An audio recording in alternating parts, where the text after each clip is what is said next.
सबसे तेज, सबसे आगे, सत्यता भारत न्यूज, चमक सच्चाई। स्वागत है आप सभी का सत्यता भारत न्यूज में। मैं कुमार अश्मित। आज मैं हूं कटिहार के रामपाड़ा जोगी टोला में। इस वक्त हम मौजूद हैं जोगी टोला में और आज हमारे साथ खास बातचीत में है इजहार जी। इजहार जी से मैं सबसे पहले उनका परिचय लूँगा। सबसे पहले अपना परिचय दीजिए सर। मैं इजहार अली, आज ही मैंने पद ग्रहण किया है। अल्पसंख्यक जिला प्रकोष्ठ कांग्रेस कमेटी का मैं जिला अध्यक्ष बना हूं। अभी कार्यकारिणी में हूं और मैं एक समाज सेवक भी हूं और सामाजिक कार्यकर्ता भी हूं। सामाजिक कार्यकर्ता होने के साथ साथ आपको समाज के कार्य के लिए आपको आगे बढ़ के आना होगा। इस पे एक सवाल है, सबसे पहला सवाल कि बिहार में शराबबंदी है और शराबबंदी होने के बावजूद शराब पूरी तरह से शराब तस्करी में काफ़ी ज़्यादा में लोग, चाहे वो नवयुवक हो, चाहे वो 14 साल से लड़का से स्टार्ट करता है और 30 साल तक बुजुर्ग भी शराब के कारोबारी में लगे हुए हैं। इस पर क्या कहेंगे? मैं कहना चाहता हूं, अगर शराबबंदी है तो संपूर्ण शराबबंदी होनी चाहिए ना। आप बॉर्डरों को सील करें, जैसे कि हमारे पड़ोस में बंगाल पड़ता है। बंगाल में चांचल बॉर्डर है। आप चांचल बॉर्डर में अगर टाइट करेंगे तो मुझे नहीं लगता कि एक बूंद शराब भी आना संभव है। उसके बाद आप साहेबगंज बॉर्डर चले जाएं। साहेबगंज बॉर्डर में मेन हो जाता है आपका मनिहारी, उसके बाद हो जाता है भागलपुर। अगर आप वहाँ पे प्रशासन को नियुक्त कर विशेष टीम बनाकर जांच के लिए मजबूती के साथ रखेंगे तो संपूर्ण रूप से शराब आना बंद हो जाएगा। उसके बाद पड़ोस में आपका नेपाल है। ये नेपाल बॉर्डर से जिस प्रकार बॉर्डर है, बॉर्डर में लोग तैनात भी रहते हैं, लेकिन आप वैसे पदाधिकारी का चयन कीजिए जो नियमित तौर पे ड्यूटी निभाता हो, देश का सच्चा वीर सपूत हो। जैसे कि उदाहरण के लिए शिवदीप लांडे जी हैं, उन्होंने कई शराब कारोबारियों को, कई नक्सली को। बीच में रोकना चाहूँगा। एक सवाल है, जीतन मांझी जी ने बार बार ये बयान देते हैं कि शराब थोड़ी थोड़ी पिया करो। ये बीच बीच में बयान आ रहा है, बार बार जीतन मांझी कहते हैं कि बड़े बड़े ऑफिसर, IPS ऑफिसर, बड़े बड़े पदाधिकारी रोज रात में शराब नियमित तौर से पीते हैं और थोड़ी थोड़ी शराब पीनी भी चाहिए। इस पर क्या कहेंगे आप? या तो जीतन राम मांझी मुझे लगता है MBBS कर लिए हैं, या तो इसको भगवान का कोई अलग प्राप्ति हो गया है कि ये अब जो है गिनाने भी लगे कि स्वास्थ्य विभाग और स्वास्थ्य में क्या लाभदायक है, क्या जो है कि हानिकारक है। मैं कहना चाहता हूँ कि आप डॉक्टरों की सलाह लेना। जीतन राम मांझी डॉक्टर हैं, ये कोई डॉक्टर नहीं है, ये राजनीतिज्ञ है। ये क्या है? एक राजनीतिक से निकले हुए एक इसी बीच में एक सवाल और है हमारा आपसे। बिल्कुल। समय काफ़ी ज़्यादा नहीं लेंगे आपसे। एक तरह से जब से शराबबंदी हुई है तब से मतलब ज़्यादा से ज़्यादा नशा का कारोबारी बढ़ चुका है, नशा भी बढ़ चुका है। जो नहीं भी पीने वाला था वो भी पी रहा है। इस पे क्या कहेंगे? देखिए, बिल्कुल जिस प्रकार से अभी प्रशासन जिस प्रकार से कार्य कर रही थी, बीच के कार्यकाल में लगभग नशा का नामो निशान मिट चुका था। ये नशा जो है आपका उत्तरी और दक्षिणी क्षेत्र से आया है।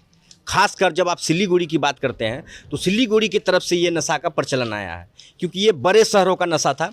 स्मैक, जितना मैंने स्टडी किया है, ये स्मैक जो है ड्रग्स का एक आखिरी कतरन होता है और इसकी सबसे बुरी खामी ये है कि सबसे पहले आपका दिमाग चिड़चिड़ापन होगा, उसके बाद आप अलट पलट बात कहने लगिएगा, उसके बाद तीसरा स्टेप में आपको पेट में दर्द होगा, गैस होगा, बदन नोचाएगा, उसके बाद आपको सेक्स से रिलेटेड सारी बीमारियां होने लगेगी। सबसे खतरनाक चीज़ ये है कि ये आपकी मर्दानगी को ख़त्म कर देगा और आपके जनरेशन को ख़त्म कर देगा। इस नशा का उपयोग करने वाले की न्यूनतम आयु 3 साल है। 3 साल के बाद उस व्यक्ति का या तो मौत हो जाएगा या तो वो किसी जगह कूड़ा कचरा चुनते हुए नजर आएंगे। एक आखिरी सवाल, हमारे चैनल के माध्यम से आप जितने भी दर्शक हमारे चैनल को देख रहे हैं, आप उनसे ये क्या कहना चाहेंगे? क्योंकि शराबबंदी जो है इसकी पूर्ण समीक्षा होनी चाहिए या शराबबंदी पूर्ण रूप से शराब बंद होना चाहिए? अगर शराब बंद नहीं होता है, आगे चल के क्या भविष्य में होगा, इसका क्या फ़ायदा होगा, क्या नुकसान होगा, आप मेरे चैनल के माध्यम से आप बताएं। मैं आप सभी को ये सबसे पहले मैं नौजवानों को कहना चाहता हूँ, क्योंकि जो हमारे बुजुर्ग हैं, जो हमारे सीनियर सिटीजन हैं, उन्होंने मौत की सच्चाई और जहर की सच्चाई को बखूबी देखा है। और जो नौजवान हैं 16, 17, 18 कहते हैं ना, इश्क की उम्र होती है आवारा 15, 16, 17, 18, लेकिन अब नशा की उम्र, इश्क तो ख़त्म हो गया है। अब लोग इश्क से, मोहब्बत से नशा कर रहे हैं। यानी नशा से मोहब्बत करते जा रहे हैं। तो 15, 16, 14 के बच्चे जो हैं अभी, जो 8 क्लास में पढ़ते हैं, 9 क्लास में पढ़ते हैं, 10 क्लास में पढ़ते हैं, सबसे ज़्यादा लत इस नशा का उन बच्चों पे असर हो रहा है और वो बच्चे इस चीज़ को नहीं जानते हैं। सरकार को इसको सोचना चाहिए। सरकार इस प्रकार सोचे, सरकार प्रचार के माध्यम से हो, जिस प्रकार बोर्ड में लिखवाते हैं मैंने फ्री गैस दिया, मैंने 5 केजी चावल फ्री दिया, आप लिखाएं कि नशा अगर करेंगे तो आपको अनाज नहीं मिलेगा, नशा अगर करेंगे तो आपका नाम राशन कार्ड से कट जाएगा, आपके घर में अगर नशा का कोई कारोबारी जेल चला जाता है तो आपका जो है विद्युत को काट लिया जाएगा। इस प्रकार कड़े नियम का पालन करना होगा। और प्रशासनिक दृष्टिकोण से जिस प्रकार माननीय मुख्यमंत्री जी नीतीश कुमार जी है ना, वो चाहें तो 10 दिनों में, मुझे लगता है न्यूनतम 10 दिनों में शराब और हर नशे को नकेल कसने का काम कर सकते हैं। इसमें सिर्फ दबाव डालना है। ऐसे पदाधिकारी, जो भी पदाधिकारी घूस लेते हुए पकड़ा जाते हैं उसको फौरन सस्पेंड करने का काम करें। जो पदाधिकारी ईमानदारी पूर्वक काम करते हैं उसको हर महीने मेडल देने का काम करें। जिस प्रकार सेना में लड़कर शहीद हो जाते हैं, अशोक चक्र और फलाना चक्र दिया जाता है, उसी प्रकार हमारे जो है पुलिस पदाधिकारियों को सम्मानित किया जाए। तो मुझे लगता है कि ईमानदारी पूर्वक अगर लोग काम करने लगेंगे प्रशासन, तो कोई नशा नहीं होगा, कोई बेरोजगार नहीं होगा, किसी को कोई नुकसान नहीं होगा। मैं इजहार अली, अल्पसंख्यक प्रकोष्ठ जिला अध्यक्ष कटिहार। तो आज हमारे साथ थे इजहार अली जी, जिन्होंने अपने बहुत महत्वपूर्ण बात अपना साझा किया हमारे चैनल के माध्यम से। उन्होंने शराबबंदी के ऊपर भी कहा कि कैसे क्या करना है, सरकार को अगर चाहेगी तो सरकार इस पे एक्शन ले सकती है। ऐसी तमाम खबरों के साथ मैं आपके सामने हर वक्त उपस्थित रहूंगा। तब तक के लिए बने रहिए हमारे साथ और देखते रहिए सत्यता भारत न्यूज। नमस्कार। बताइए आज के कार्यक्रम के विषय में। आज जो हमें पदभार मिला है, माननीय सोनिया गांधी जी, माननीय राहुल गांधी जी, माननीय हमारे राष्ट्रीय अध्यक्ष इमरान प्रतापगढ़ी जी, माननीय हमारे प्रदेश अध्यक्ष मिन्नत रहमानी जी का मैं तहे दिल से शुक्रिया अदा करता हूं, जिन्होंने मेरे कार्य को देखते हुए मुझे एक सीनियर पद जिला कार्यकारी अध्यक्ष अल्पसंख्यक प्रकोष्ठ का बनाया है।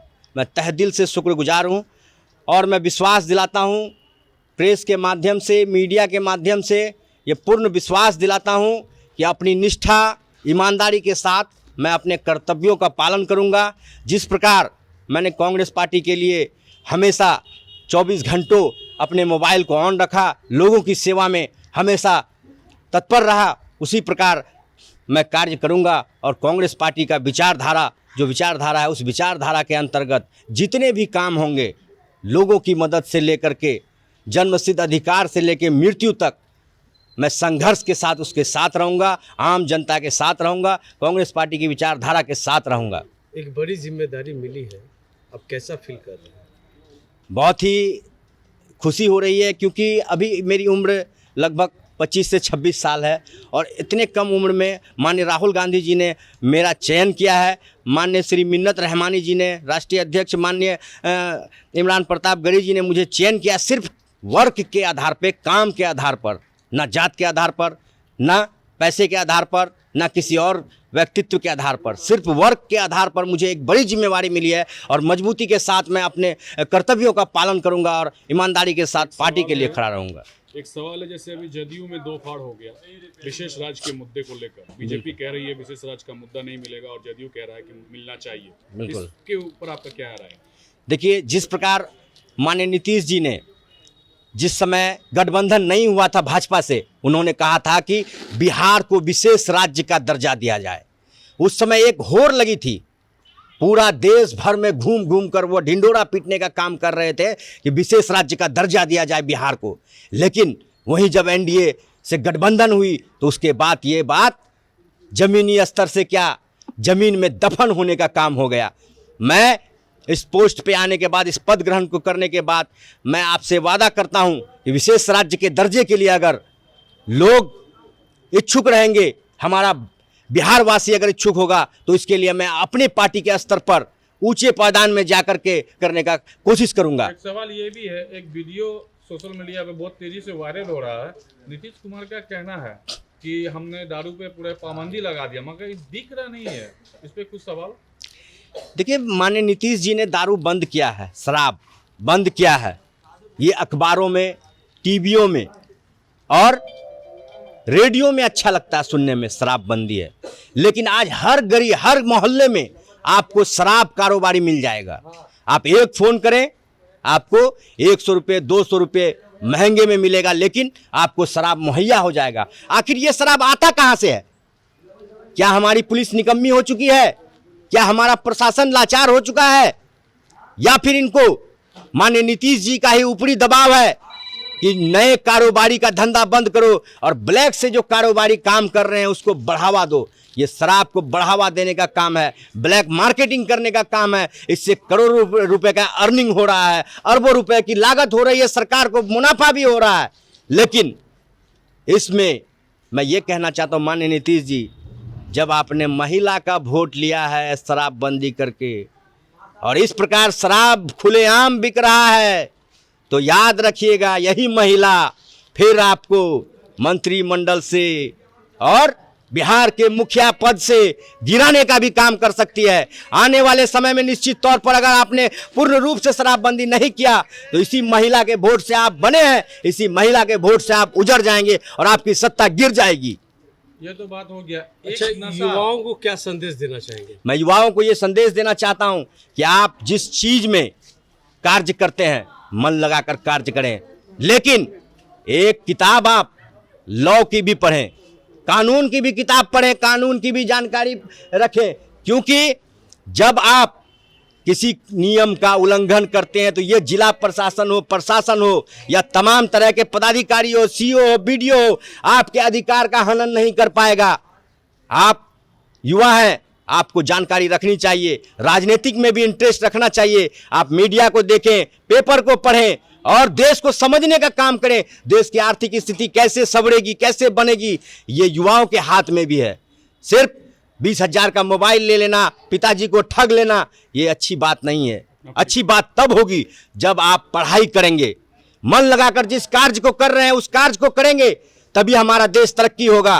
क्योंकि आप में से ही कोई IAS ऑफिसर बनेगा, आप में से ही कोई प्रधानमंत्री बनेगा, आप में से कोई राष्ट्रपति बनेगा। धन्यवाद। मैं इजहार अली, अल्पसंख्यक प्रकोष्ठ जिलाध्यक्ष कटिहार। सबसे तेज, सबसे आगे, सत्यता भारत न्यूज, चमक सच्चाई की। खबरों में बने